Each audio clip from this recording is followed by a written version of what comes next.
Halo teman-teman semuanya, jumpa lagi bersama saya dengan Helena dalam YouTube channel saya untuk mengupas seputar informasi asuransi dan perencanaan keuangan di sini. Kali ini saya akan membahas seputar rekening yang teman-teman harus punya. Ya, rekening ini punya 3 fungsi. Jadi rekening ini wajib teman-teman miliki segera mungkin ya. Jadi supaya tidak lagi membuat rekening itu di satu tempat, tapi teman-teman harus tahu dan harus menempatkannya di tempat yang berbeda-beda. Oke, saya bahas satu persatu. Oke, jangan kemana-mana. Oke, rekening ini saya sebut adalah rekening SIP. Ya, rekening SIP. Kenapa saya sebut rekening SIP? Ya, karena rekening ini memang yang namanya adalah SIP. Rekening SIP. Ya, di mana ini adalah 3 jenis rekening yang berbeda dan punya fungsi masing-masing sesuai dengan penempatannya. Ya, yang pertama adalah S. Ya, pertama adalah S, yaitu saving. Oke, saving ini kita sebut adalah tabungan. Dengan kita menabung, kita berharap anytime uangnya bisa kita ambil, bisa kita gunakan, dan bisa kita pakai. Misalkan teman-teman setor pagi hari, begitu selesai gajian, teman-teman hitung-hitung, teman-teman taruh di satu rekening yang terpisah untuk jaga-jaga. Suatu hari perlu, boleh diambil. Ya, dan itu biasanya orang menyimpan tersebut adalah di bank. Ya, ini penempatannya biasanya di bank. Ya, teman-teman setor pagi, sore lewat di mall, teman-teman bisa ambil. Ya, jadi ini adalah tabungan jangka pendek. Ini tujuannya jangka pendek.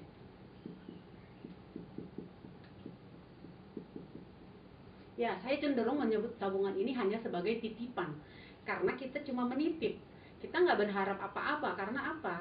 Di samping kita akan dipotong oleh biaya-biaya administrasi, biaya pajak, dan biaya segala macam, ini adalah tabungan yang jangka pendek, karena kita nggak berharap uang ini untuk jangka panjang, karena kita hanya menitip. Kita hanya taruh pagi, ambil sore, atau ambil besok, lusa. Ya, anytime bisa diambil. Nah, tempatnya di bank. Tapi ada juga orang yang secara konvensional menyimpan uang ini di rumah. Mungkin di brankas, mungkin di bawah bantal, ya. Oke, kita masuk kepada rekening yang kedua, yaitu rekening investasi. Investment. Oke, investment.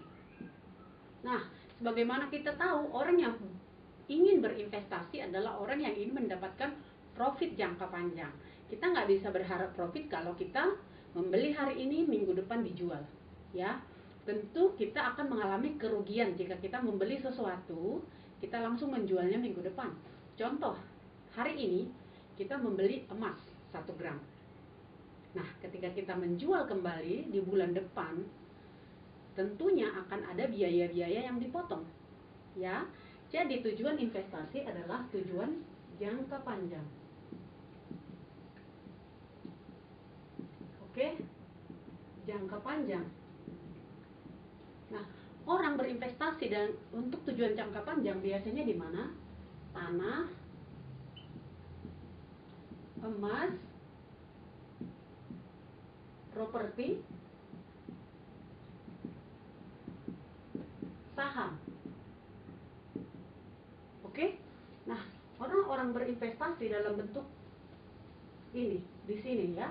Tanah, dia beli hari ini per meter berapa, maka berharap di 5 atau 10 tahun yang akan datang, harga per meternya akan mengalami kenaikan. Begitu juga emas, kita membeli emas hari ini, kita berharap mungkin 1-2 tahun kemudian akan naik.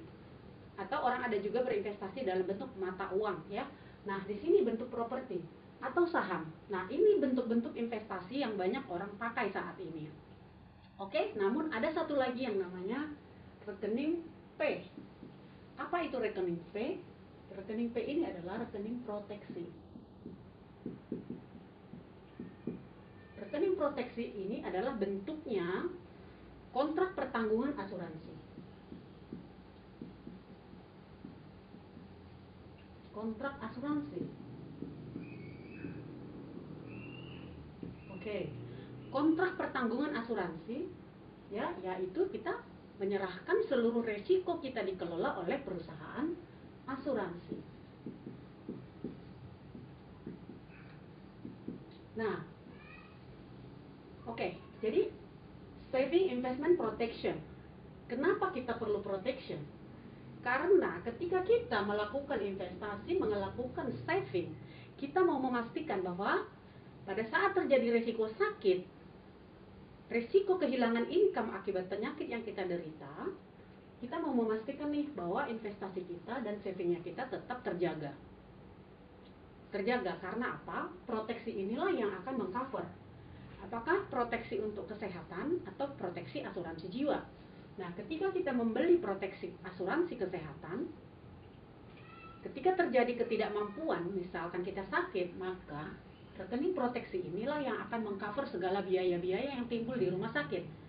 Kita nggak perlu pusing lagi memikirkan uang dari mana, investasi akan terjual, saving akan terpakai. Kenapa? Karena proteksi ini yang akan membayar biaya-biaya itu.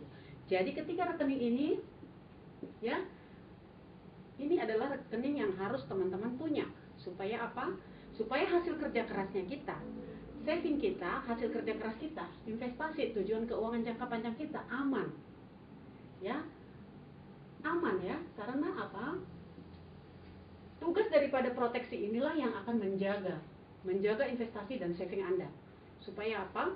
Supaya tujuan-tujuan keuangan kita jangka panjang akan tercapai. Ya, bagaimana jika proteksi tidak ada? Banyak orang memikirkan hanya investasi, hanya punya saving, tapi tidak punya proteksi. Maka ketika penyakit datang, sudah dapat dibayangkan apa yang akan dijual. Maka apakah ini tujuan perencanaan keuangan kita? Enggak ya, tentunya kita mau apa yang sudah kita hasilkan, apa yang sudah kita kumpulkan tetap terjaga. Maka itu teman-teman harus punya yang namanya proteksi. Proteksi, jadi pisahkan antara proteksi, investasi, dan saving. Jangan ditaruh di satu tempat. Atau teman-teman salah penempatan. Teman-teman mau saving, tapi belinya di proteksi. Itu tidak akan bisa menghasilkan. Atau teman-teman dijanjikan investasi, tapi masuknya ke proteksi. Itu tidak akan pernah memberikan keuntungan. Oke? Karena dalam proteksi ada biaya-biaya yang harus kita bayarkan.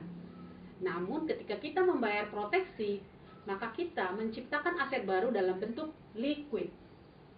Ya, proteksi ini memberikan liquid aset.